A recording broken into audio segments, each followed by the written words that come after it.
मैं बहुत खतरनाक। नमस्कार। आज विश्व कविता दिवस पर कर्मभूमि की इस मासिक गोष्ठी में आप सभी का स्वागत है।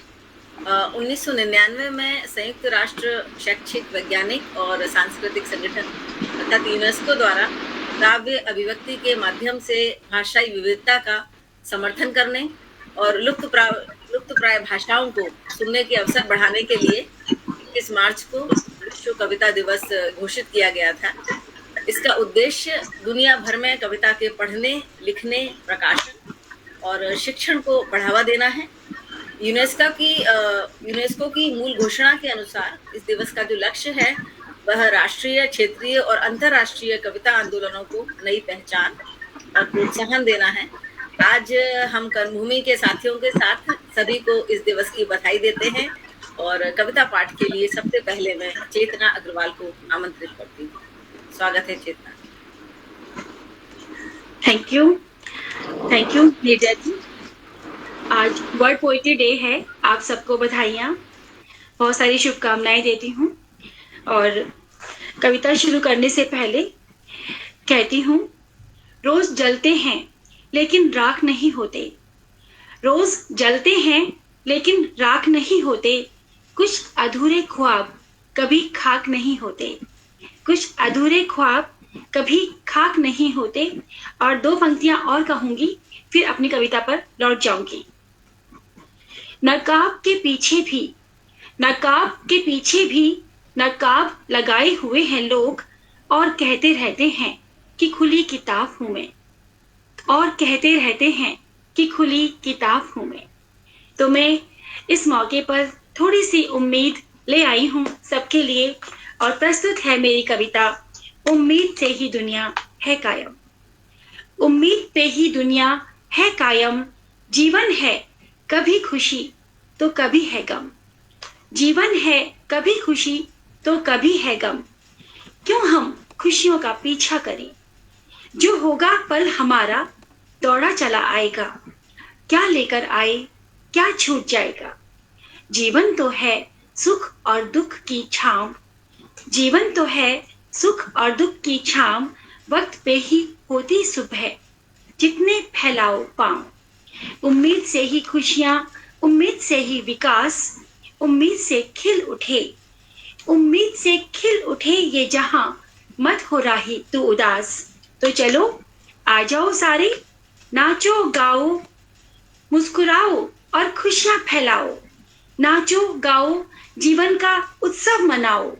चलो मुस्कुराओ और भूलो हर गम, चलो मुस्कुराओ, स्माइल करो सब लोग, सेल्फी लो, चलो मुस्कुराओ और भूलो हर गम।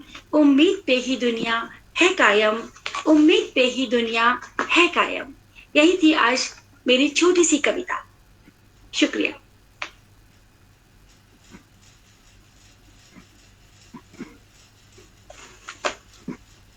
बहुत सकारात्मक सोच वाली कविता।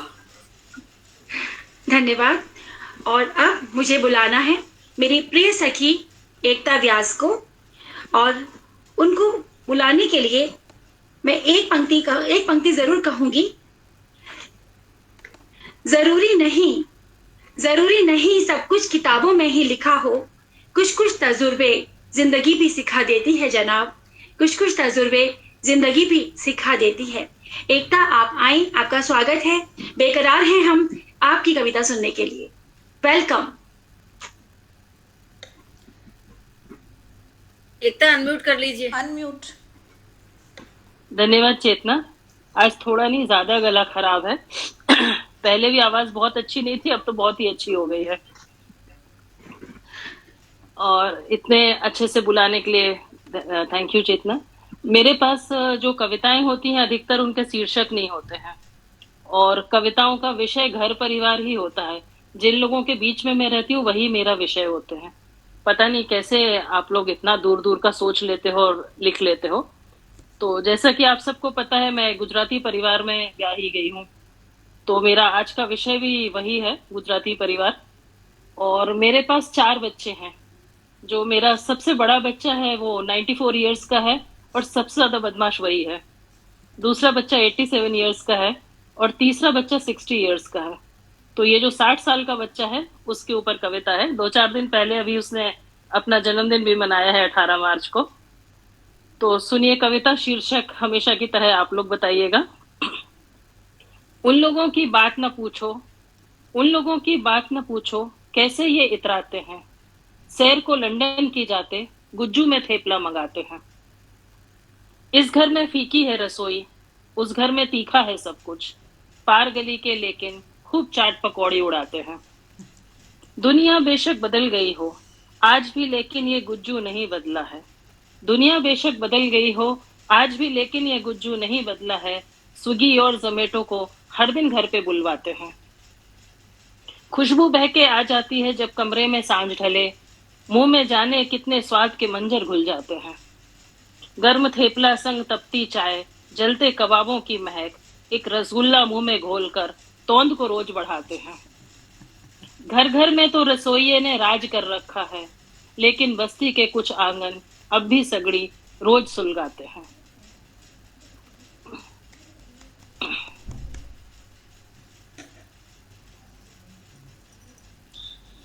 बहुत बढ़िया। मुझे लगा और भी कुछ आगे कहने वाली हो तुम। मेरा ऐसा ही होता है, सब आधा आधा हो जाता है। ऐसे सुनने में लास्ट की लाइन जब तुमने कंप्लीट किया तो हमें लगा भी और कुछ कहने वाली हो। मेरा ऐसे ही हो जाता है, कविताएं बस ऐसी ही कहीं छूट जाती हैं और वो कभी पूरी नहीं होती हैं। पर ये तो आप लोगों का बड़कपन है कि आप सुनते हैं और इतना सराहते हैं उनको। नहीं नहीं नहीं, सराहने वाली तो होती ही है। बहुत अच्छी है, बहुत अच्छी है। हाँ, बहुत अच्छी। एकता, आप अपने बाद वाले को इनवाइट कीजिए, आपके बाद जो आने वाले हैं जिनका एक्चुअली मैंने मोबाइल से ही कनेक्ट किया तो मैं लिस्ट देख नहीं सकती हूँ। मुझे ये पूरा ममता को आमंत्रित करती हूँ मैं। ममता जी प्लीज आइए और आप अपनी कविता सुनाइए।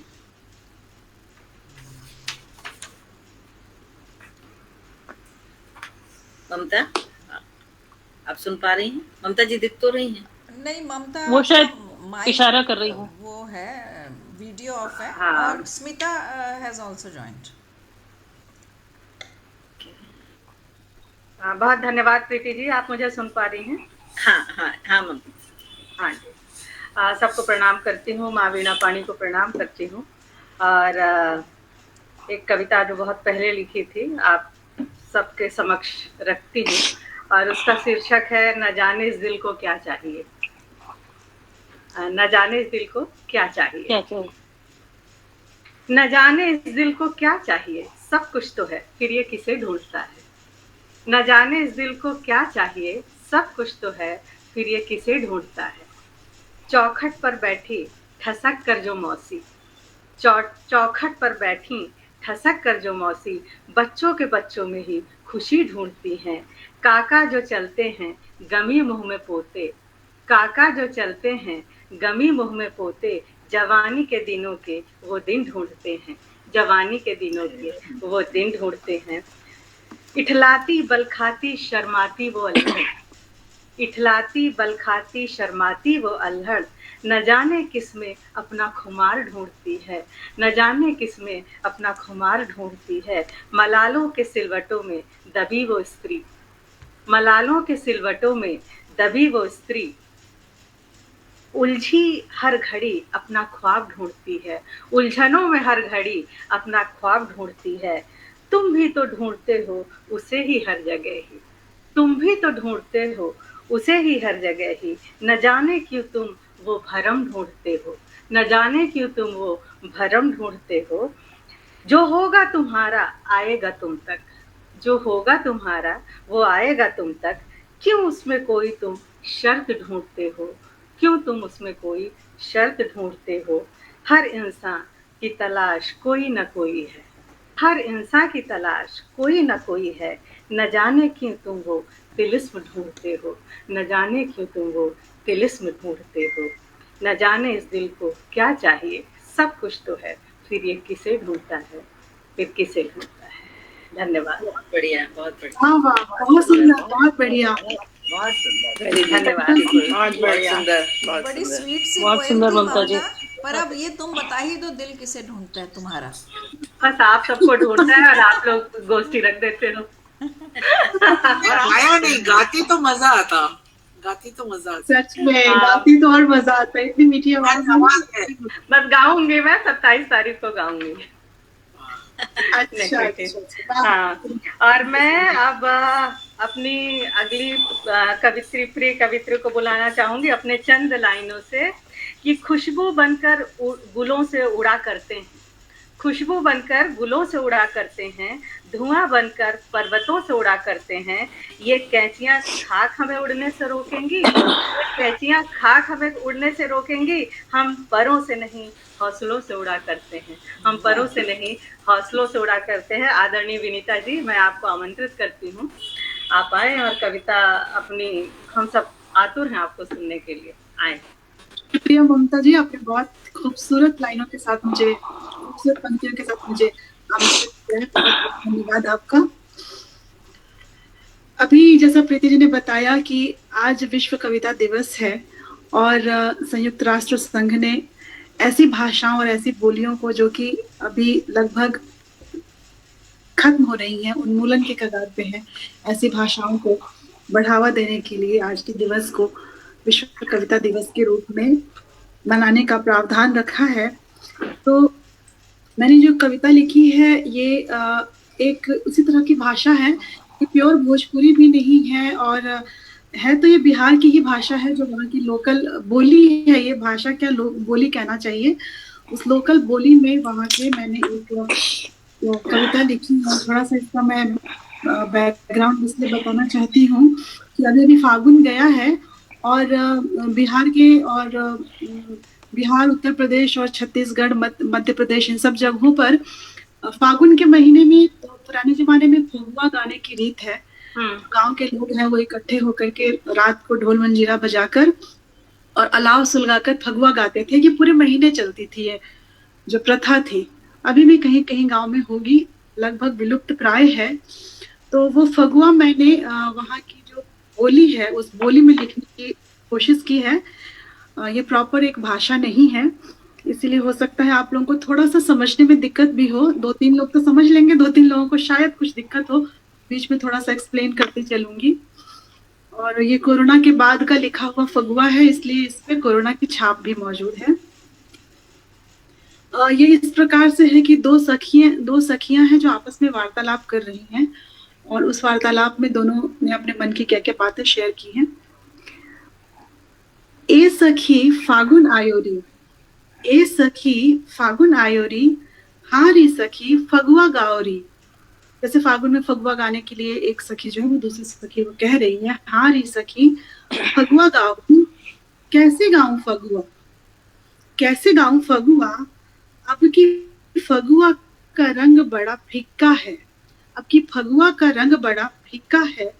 काहे सखी, काहे सखी, पिया जी गए परदेस का, पिया जी गए परदेस का। नारी सखी, नारी सखी, पिया तो यही है हमरे पास, पिया तो यही है हमरे पास। खाली पिया संग थोड़े है फगुआ का त्योहार, खाली पिया संग थोड़े है फगुआ त्योहार।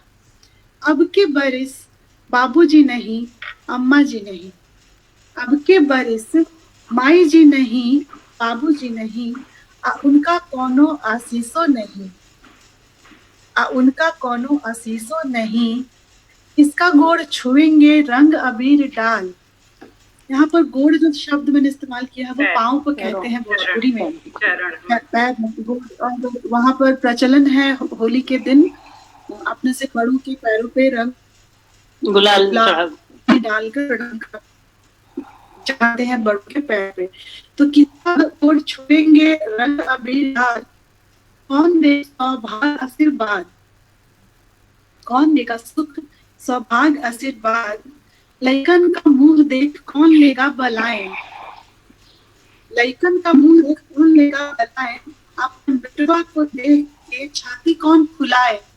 यहाँ पर मैं एक बात कहना चाहती हूँ कि होली का जो त्योहार है उसको मौज मस्ती का और सखियों का, कान्हा राधा और गोपियों का, हस्बैंड वाइफ का और इस तरह के बहुत सारे मस्ती भरे जो रिलेशंस है उसके साथ में जोड़ा गया है। यहाँ पर मैंने माता और पिता का भी जो है वो क्या रोल है त्योहारों में वो उजागर करने की मैंने कोशिश की है। माई जी और बाबू जी नहीं है तो कौन देगा सुख सौभाग्य आशीर्वाद, लैकन का मुंह देख कौन लेगा बलाए, अपन बेटवा को देख देख छाती कौन फुलाए।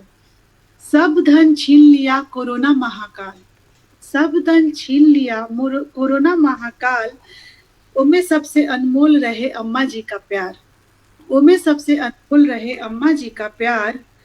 ऊ जो गई तो सब कुछ गया, ऊ जो गई तो सब कुछ गया, सास ससुर बिन ससुरा क्या।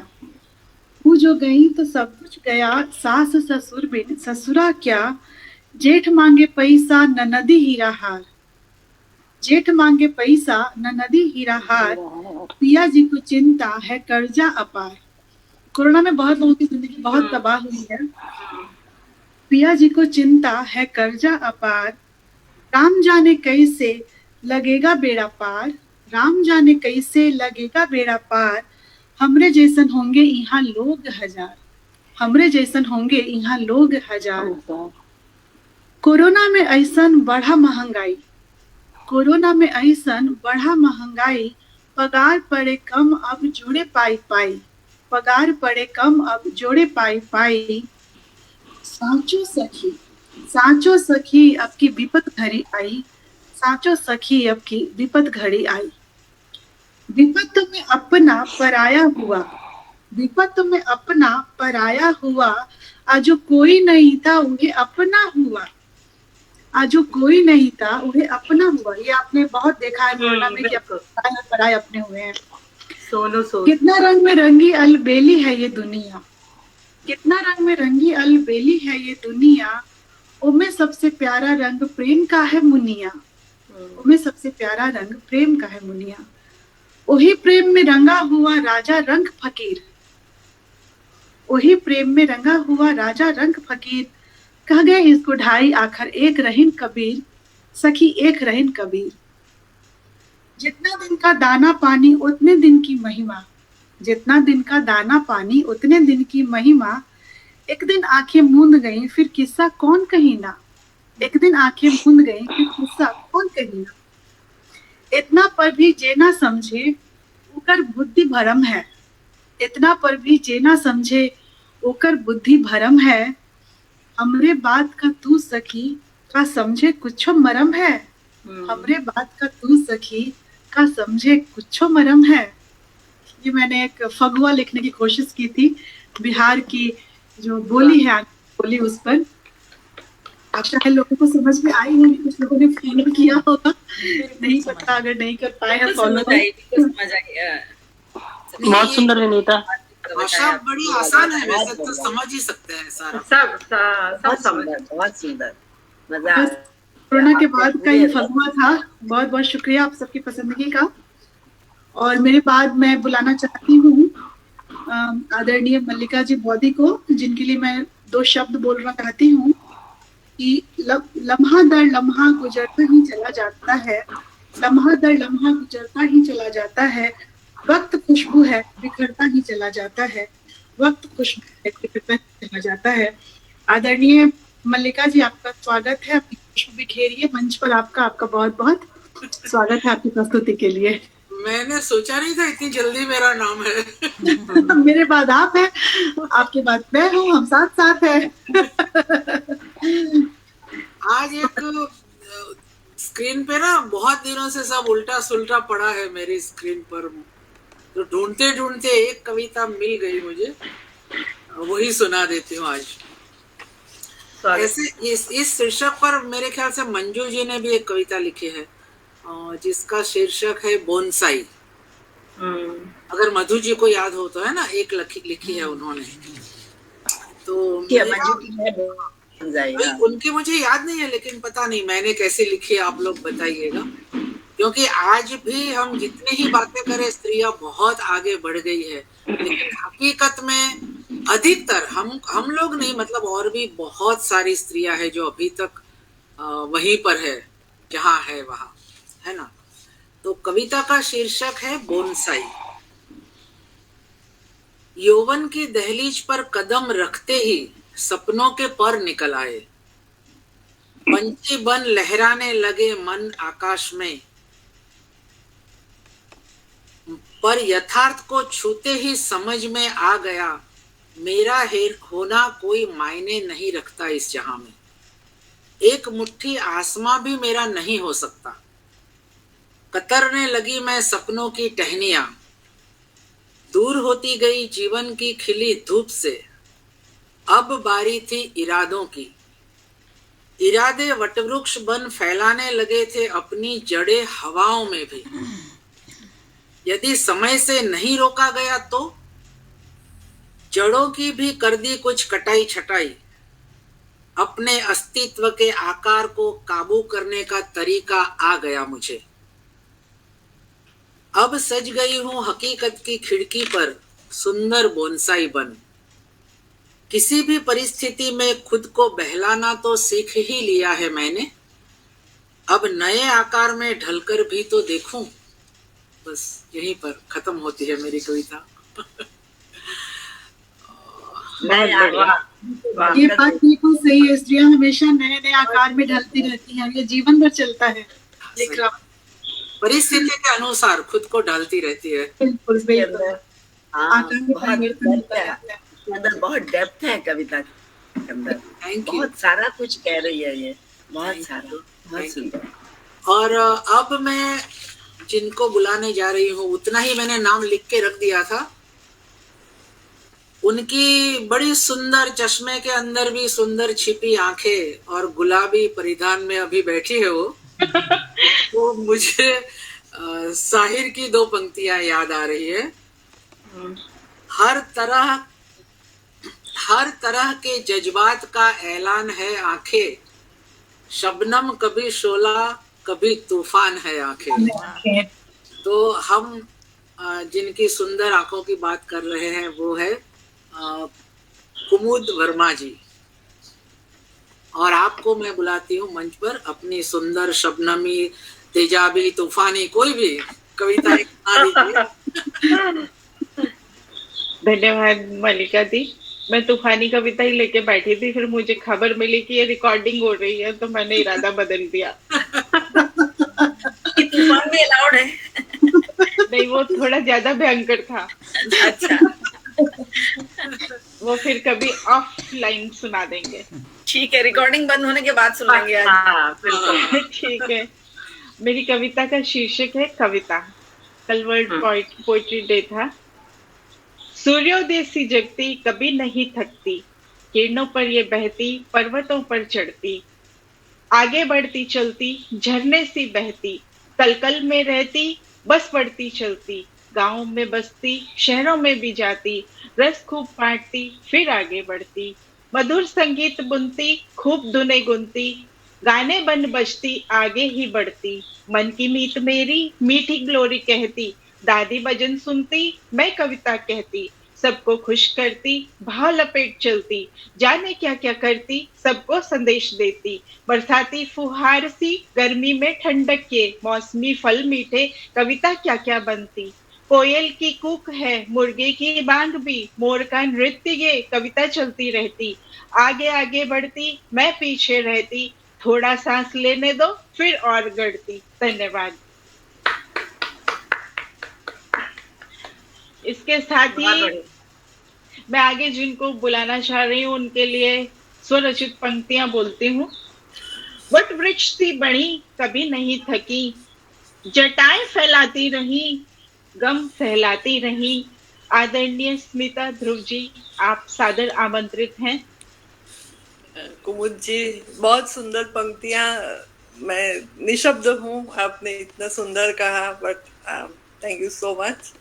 और मैं भी डायलेमा में थी कि अंग्रेजी कविता सुनाऊं कि फिर विश्व कविता दिन आया तो थोड़ी पार्शलिटी गुजराती की ओर ही हो गई, और गुजराती कविता है तो एक जैसे हम ढूंढते हैं भगवान को, मैंने सोचा कि भगवान कोई सब कहते हैं कि इंसान के अंदर ही बसा है, कैसे इंसान होंगे जिसके अंदर हम कहते हैं कि हाँ इसमें प्रभु है। तो आप सुनिए कुछ ना समझ आए तो I explain, but I think it's very simple Gujarati. तो टाइटल है मैं प्रभु ने जोया छे। मैंने देखे हैं जो खुद प्रभु को क्या बोलते हैं, प्रभु का निरूपण है उसमें, उन लोगों में मैं एवा लोकोने जोया छे जेमनी सवार वहेली पड़े छे, 6:15 લોકલ પકડી વીટી સ્ટેશન પહોંચે છે, 9 વાગ્યાના સુમારે તે ઓફિસ દ્વારે પહોંચે છે, રોલ કોલનું બટન દબાવી જે દિવસને પાર કરે છે, ગઈકાલના બાકી પેપર્સને આજે સાદર વધાવે છે, ચા આવે તેની સમયસર तो ये तरबतर करे छे, उसके ऊपर से जम जाती है उसका, लेकिन वो ही no time to drink, you know. दरेक काम फाइल ने फोन निष्ठाथी निभावे छे, घरमां भले बेबी हो मांदी जरूर ओवर टाइम करे छे, सांजनी 7:30 લોકલ पाछी मिस करे छे, जे मळे छे ते ज पगारे कुटुंबનું गुजरान करे छे। आम ने आम भलुभाई नौकरीना वर्षो वितावे छे, ત્યાં તો જોતામાં તેમનું રિટાયરમેન્ટ આવે છે, રિટાયરમેન્ટ વખતે વળી તે સૌને થેન્ક યુ કહે છે, અરે અદના માનવી પ્રભુને તું આમ સાક્ષાત કરે છે। सिंपल सी लाइफ अ पर्सन लिव, लेकिन पीछे जो छोड़ जाते हैं कर्म की थियरी है, ही इज फॉलोइंग। कर्म ही पूजा है, वर्क इज वर्शिप। आपकी कविता का ये सार है, वर्क इज वर्शिप। हाँ, वर्क इज वर्शिप। बहुत बढ़िया, thank you so much. Smita ji, आपको देखकर बहुत खुशी हो रही है, एक लंबे समय के बाद आपके दर्शन हो रहे हैं। आई बीन मिसिंग कर्मभूमि के अच्छे प्रोग्राम भी मैं मिस करती रही, तो सबको मिलना और कविता सुनना इज ऑलवेज अ प्लेजर। और अभी मैं आमंत्रित करती हूँ सबकी प्यारी जैसे मधु जैसी मीठी, I wish I had some center, कुछ कविता तो नहीं है लेकिन जैसे मधुशाला हरिवंश राय बच्चन की है बहुत सारी, तो अपने सबकी आदरणीय और वेरी वेरी पर्सनल, जो सबको आराम देती है दिल से सबको, मधु जी। स्मिता जी, मैं आपकी तरफ से बोल देती हूँ कि हमारे कर्म भूमि की जो मधुशाला है उनको आप करते हैं। Very good, thank you so much. मेरा कहा, मेरी कहा औकात है, मैं कुछ भी नहीं हूँ, मैं तो कण भी नहीं हूँ, नहीं हुआ, धूल का इतना सा कण भी मैं आप नहीं तो हूँ। हीरा है, हीरा है आप और जैसा नाम है वैसे ही मीठी है आप सबके साथ। बिल्कुल, एकदम आपको चख के आपका नाम रखा गया है, पहले आपका चखा गया, फिर आपका चखा गया, फिर रखा गया है। इतनी कविता से पहले मैं उनको बधाई देना चाहूंगी पूरे कर्मभूमि की तरफ से। उनकी एक पुस्तक आई है, एक लंबे इंतजार के बाद उनकी पुस्तक आई है, तो उसके लिए मधु जी आपको खूब सारी बधाई और बहुत थैंक यू भी, क्योंकि हम लोग आपकी जान एक लंबे समय से खा रहे थे। बहुत बहुत धन्यवाद प्रीति आपका। मेरी किस्मत हमेशा से कुछ खराब रही है साहित्य के मामले में, किताब आती भी है, किताब जाती भी है। कोई बात नहीं, वो तो होता है, वो सबके साथ होता है, कोई बात तो नहीं है, वो आ जाएगी कुछ दिन बाद, मार्केट में आ जाएगी। नहीं, लेकिन एक है ना, देर आए दुरुस्त आए, आई तो हाँ भले देर हुई लेकिन बहुत अच्छी मलिका ने फोन किया था, कह रही थी पढ़ के मैं बहुत प्रभावित हुई, बहुत अच्छा लगा सुन के, तो मलिका का बहुत बहुत शुक्रिया, उन्होंने उस पर निगाह डाली। तो मैंने 3 कहानी पढ़कर ही इनको फोन किया था मधु जी को कि मैं बहुत प्रभावित हूँ। थोड़ी हटके कहानियां हैं उनकी, उनकी कहानियां हमेशा हटके होते हैं। स्वागत है Madhu ji. Thank you very much, thank you. आज मेरा बहुत अच्छा वो नहीं है मन, और मैं एक थोड़ी बहुत अच्छी कविता नहीं सुना रही हूँ, तो मैं आपको सुनाती हूँ। आस निराश भई, आस निराश न होवे मेरी, आशा के बीज बंजर जमीन पे बुआई हूँ, आशा के बीज बंजर जमीन पे बुआई हूँ, सोच रही हूँ कि अश्रु की बूंदों से सींच रही हूँ, अश्रु की बूंदों से खारे पानी के डर से, मगर अश्रु की बूंद में खारा पानी होता है। सींच रही हूँ अश्रु की बूंदों से खारे पानी के डर से, मगर गालों पे थाम लाई हूँ, गालों पे थाम लाई हूँ। रेतीली रेत पे सुना है उगते हैं कांटे केवल, रेतीली रेत पे सुना है उगते हैं कांटे केवल। पौध लाई हूँ कमल के तालाब से मगर, पौध लाई हूँ कमल के तालाब से मगर। कहते हैं सब कुछ संभव है यहाँ, कहते हैं सब कुछ संभव है यहाँ। एक आंसू सीप में जड़कर आई हूँ, एक आंसू सीप में जड़कर आई हूँ। मोती बन जाए शायद। माना कि सितारे नहीं दिखते दिन में, माना कि सितारे नहीं दिखते दिन में। सूरज के आगे काली चुनर ढाक आई हूँ, सूरज के आगे काली चुनर ढाक आई हूँ। मैंने चाहा था नदी के दोनों किनारे मिला दूं। लकड़ी की नाव पत्तों से भर तट पर छोड़ आई हूँ, लकड़ी की नाव पत्तों से भर किनारे पे छोड़ आई हूँ, तट पे छोड़ आई हूँ। टहनी की फुनगी पे, आप इस लाइन को ध्यान से सुनिएगा। टहनी की फुनगी पे झूल रहा है तिनकों का घरौंदा, टहनी की फुनगी पे झूल रहा है तिनकों का घरौंदा। वृक्ष की जड़ों के भरोसे पे छोड़ आई, वृक्ष की जड़ों के भरोसे पे छोड़ आई हूँ। वो गूंगे को चहका सकता है, वो गूंगे को चहका सकता है। अपना सिर मंदिर की दहलीज पे पटक आई हूँ। वो गूंगे को कहते हैं ना, पंचम स्वर में गवा सकता है, लंगड़े को चला सकता है। इसी भरोसे पे अपना सर मंदिर की दहलीज पे पटक आई हूँ, इसी भरोसे मंदिर की दहलीज पे अपना सर पटक आई हूँ, इसी भरोसे पे अपना सर मंदिर की दहलीज पे पटक आई। संवेदनाओं से भरी कविता मधु जी, बहुत शानदार, बहुत शानदार, एकदम मन को छूने वाली कविता। और वो टहनी की फुनगी पर जो तिनकों का घोंसला है, वो वृक्ष के जड़ों के भरोसे छोड़ाई हुई, मतलब वो गिरे नहीं वृक्ष ना, वही बहुत ही खूबसूरत अभिव्यक्ति है। बहुत ये भी कल्पना बहुत सुंदर है कि सूरज के आगे काली चुनरी ओढ़ाकर, काली चुनरी ओढ़ाई हूँ, बहुत सुंदर है। मंदिर की दहलीज पे सर पटक आई हूँ। बहुत शानदार। भगवान सब कुछ कर सकते हैं, भगवान सब कर सकते हैं। तिनकों का घरौंदा भी ऐसी जगह पर है कि कहीं कभी भी टूट सकता है, बिल्कुल ऐसा है कि नहीं टूटेगा ऐसा। भगवान करे आपकी बात सही हो। ये मेरे पीड़ा है एक मन में, वो मैंने इसमें उकेरी है, बहुत बड़ी पीड़ा है। पीड़ा झलक रही है सामने बिल्कुल इस कविता में, बहुत बड़ी। सब अच्छा। आप खुद को संभालिए, आप खुद को संभालिए। अब मैं बुलाना चाहूंगी चंद्र प्रभा शर्मा जी को, और मैं आपको सब लोग कहा कुछ ना कुछ सुना रहे हैं तो मुझे ये याद आ गई। चंद कलियां निशात की चुनकर मुद्दतों महवे यास रहता हूँ, मतलब खुश रहता हूँ, मुद्दते महवे यास रहता हूँ।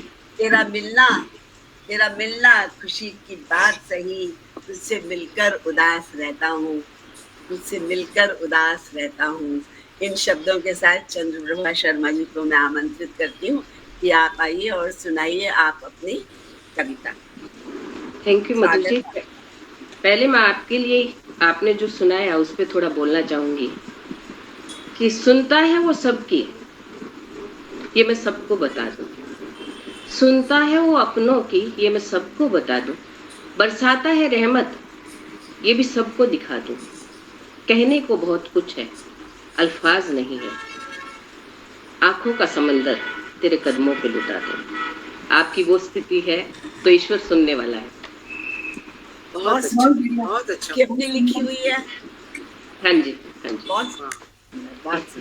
बहुत सुंदर चंद्रप्रभा जी, क्या बात है।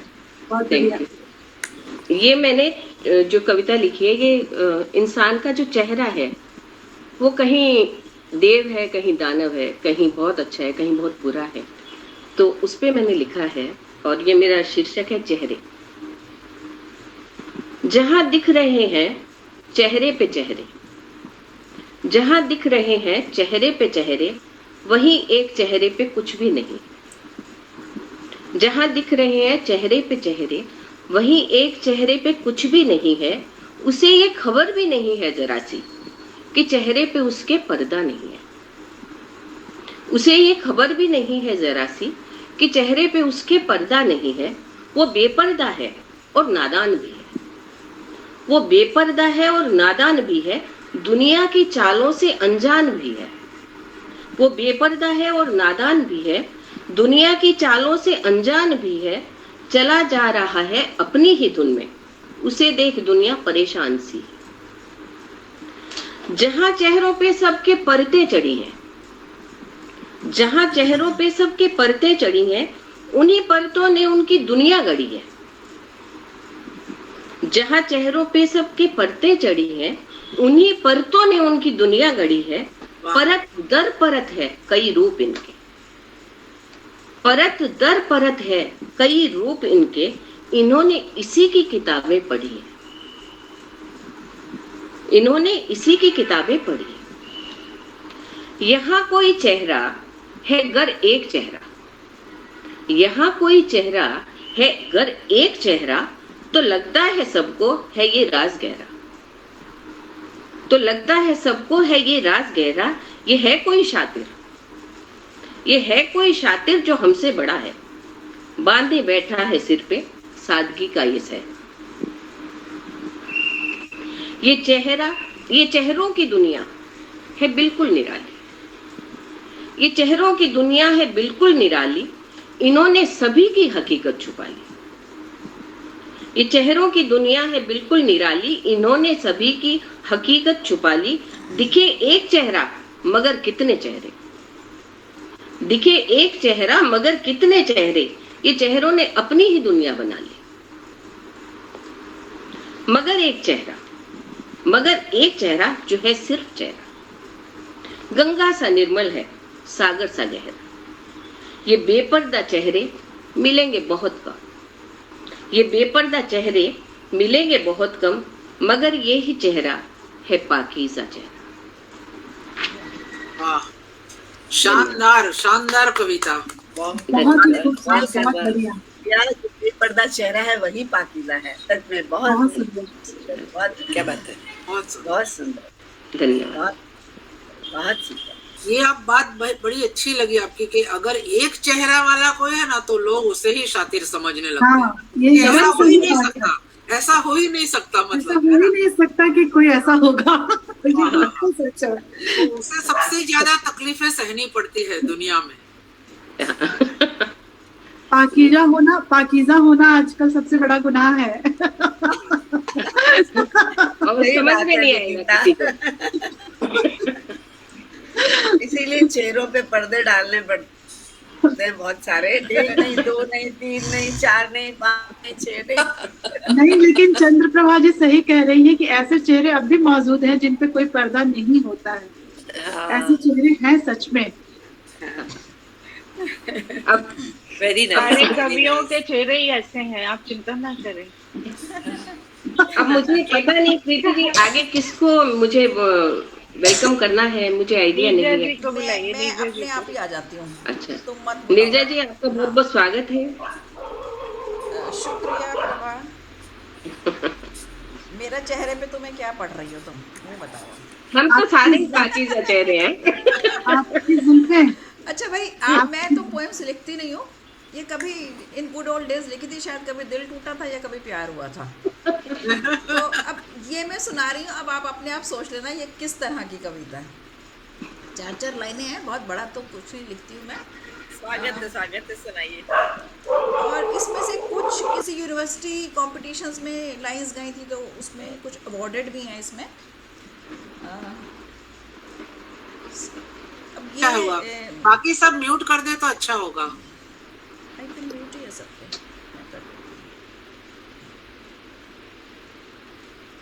सपनों में चले आते तो क्या बिगड़ जाता। जवानी की कविता है, सपने कब आते थी, अब तो सपने आते ही नहीं है। दीदार भी हो जाता और पर्दा भी रह जाता। अब 4 लाइनें हैं। चाय की बात हो रही थी तो ये चाय के तक पहुंच रही हैं ये लाइनें। गुफ्तगू करने का वक्त ही ना मिला, गुफ्तगू करने का वक्त ही ना मिला, जिंदगी की उलझनों ने ऐसा कसा। ये मुझे लगता है ये शादी के बाद की बात होगी, क्योंकि उससे पहले तो कुछ परेशानियां होती नहीं थी जिंदगी में। ख्वाबों में ही बैठे रहे साथ तेरे, कुछ चाय की चुस्कियां थी, कुछ मुस्कुराहटें तेरी। अब सपने की बात है। दिन भर खुली आंखों से देहरी तकते रहे, सेहर से शाम हुई पर ना दीदार हुए। मिलने के बहाने अब बचे ही कहाँ थे, सपनों में मिलना जरूरी सा लगा। सपनों में यूं बेधड़क आना आपका, बहुत भला सा लगा यूं आना आपका। न जाने की जल्दी ना किसी का डर, ना दिल की धड़कन का तेज होना, ना किसी की दस्तक की दरकार। बस आंख खुलने का ये डर दरकिनार हो जाए। That's all, thank you. अब मुझे बुलाना है। लास्ट की लाइन फिर से बोलो। 1 मिनट में दोबारा खुलने का डर दरकिनार हो जाए। कविता ना में भी किसी बड़ा दस्तक दम की दरकार, बस आंख खुलने का यह डर दरकिनार हो जाए। सपने से जाग ना जाए ना। तो फिर उनसे मिल रहे हो ना। नीरजा जी अभी कह रही थी कि वो सपने में आजकल आते नहीं हैं, पर कैसे आएंगे बेचारे, नींद भी तो कम आती है अब। आती तो बहुत है, कल 8 घंटे सोई हूँ। तो नींद का रिकॉर्ड है। अब पहले सपने में आने से क्या करें? सपना वाला तो साथ में ही रहता है अब हमेशा पूरे टाइम। ऐसा थोड़ा ही होता है कि वो तो शादी नहीं, करे, नहीं, वो तो वो ऐसा पॉकेट मनी ऐसा नहीं होता है। सपनों वाला कोई और भी हो सकता है। बिल्कुल हो सकता है। दिल को खुला छोड़ो, फ्रीडम।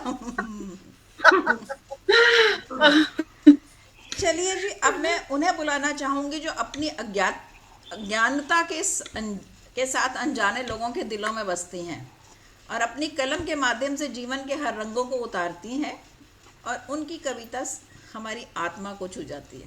प्रीति अज्ञात नाम है उनका। आइए प्रीति जी, स्वागत है। थैंक यू नीरजा जी इस प्यारे से बोली के लिए। नीरजा ने कितना प्यारा बोला, प्रीति अज्ञात है नाम उनका। बहुत सुंदर बोला। थैंक यू, बहुत बहुत धन्यवाद। एक मेरी पुरानी कविता है, मुझे पसंद है और आप लोगों ने सुनी ही होगी मुझे लगता है, लेकिन अभी मुझे मन उसी को सुनाने का कर रहा है। उसका शीर्षक है अंतिम कवि। विनीता, ये आपको बहुत पसंद है कविता, बाकी मुझे पता नहीं सुनी है या नहीं। मैं प्रारंभ करती हूँ। स्वागत है, आप सुनाइए। उस पल जब होगा आगमन प्रलय का, उस पल जब होगा आगमन प्रलय का और विलीन हो जाएगी ये दुनिया, तब भी शेष रह जाएगा कहीं कोई कवि, तब भी शेष रह जाएगा कहीं कोई कवि, ढूंढता हुआ अपनी तमाम प्रेम कविताओं में जीवन की गुलाबी रंगत, ढूंढता हुआ अपनी तमाम प्रेम कविताओं में जीवन की गुलाबी रंगत। वह बदहवास हो तलाशेगा, वह बदहवास हो तलाशेगा, उजाड़ हुई बगिया में मोगरे की खोई सुगंध, उजाड़ हुई बगिया में मोगरे की खोई सुगंध, निष्प्राण वृक्षों के छत विक्षत घोंसलों में बेसुध पड़े पक्षियों का कलरव और टहनियों में अटकी रंग बिरंगी तितलियों की लुप्त चंचलता। वह उस दिन विकल हो, वह उस दिन विकल हो निर्जन सुनसान सड़कों पर, वह उस दिन विकल हो निर्जन सुनसान सड़कों पर, हाथ में थामे जलती मशाल, नंगे पैर चीखता हुआ दौड़ेगा और ढूंढेगा उसी समाज को, और ढूंढेगा उसी समाज को जिसके विरुद्ध कभी तो कभी साथ में लिखता रहा उम्र भर। वह कवि, वह अंतिम कवि अपनी ही आंखों के समक्ष देखेगा संभावनाओं का खंडित अंबर, वह अपनी ही आंखों के समक्ष देखेगा संभावनाओं का खंडित अंबर और भयाक्रांत चेहरे से उठाएगा उस रोज का अखबार, जिसका प्रत्येक पृष्ठ अंततः रीता ही पाएगा। वह कवि शांत हृदय से टुकुर टुकुर निहारेगा सूरज की डूबती छटा। वह शांत हृदय से टुकुर टुकुर निहारेगा सूरज की डूबती छटा, और फिर वहीं कहीं अभिलाषा की माटी में रोप देगा जीवन की नई परिभाषा। और फिर वहीं कहीं अभिलाषा की माटी में रोप देगा जीवन की नई परिभाषा। कर लेगा मृत्यु